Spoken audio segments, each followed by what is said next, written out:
आकाशात दिसणारा चंद्र आपल्या कक्षेत शनीला पूर्णपणे झाकून ठेवणार आहे। तब्बल 18 वर्षांनंतर भारतात हा दुर्मिळ योगायोग जुळून येणार आहे।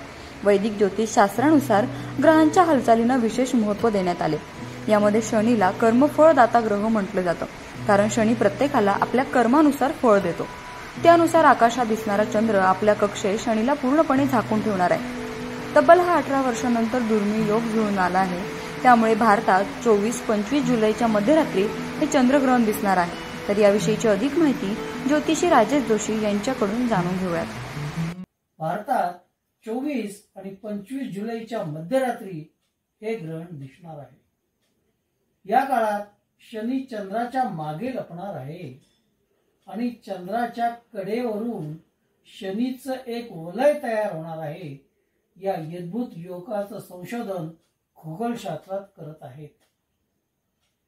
खगोलशास्त्राच्या अंदाजानुसार 24 जुलै रोजी रात्री 1:30 वाजता आकाशात हे दृश्य पाहायला मिळणार। रात्री 1:44 चंद्र शनीला आपल्या मागे पूर्णपणे झाकणार आहे आणि रात्री 2:25 शनी ग्रह चंद्राच्या कक्षेतून बाहेर निघतानाही दिसेल।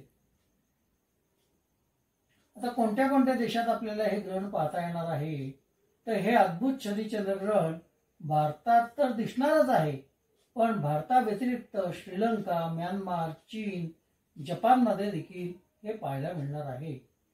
शनीच्या चंद्रग्रहणाच्या या घटनेला खगोलशास्त्रज्ञांनी लुनार ऑकल्टेशन ऑफ सॅटर्न असं नाव दिलं आहे।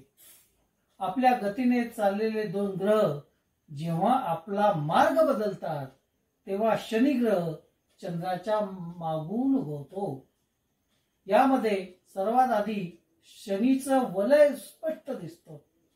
हा अद्भुत योग पाहण्यासाठी खगोलशास्त्रज्ञ खूप उत्सुकतेच्या विषयाने वाट पाहत आहेत।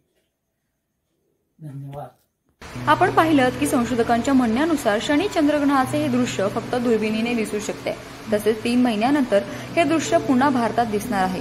तसेच खगोलशास्त्राच्या अंदाजानुसार जर जुलै महिन्यात हे चंद्रग्रहण दिसलं नाही तर 14 ऑक्टोबरची वाट पाहावी लागेल। प्राची केदारी, लोकल 18, पुणे।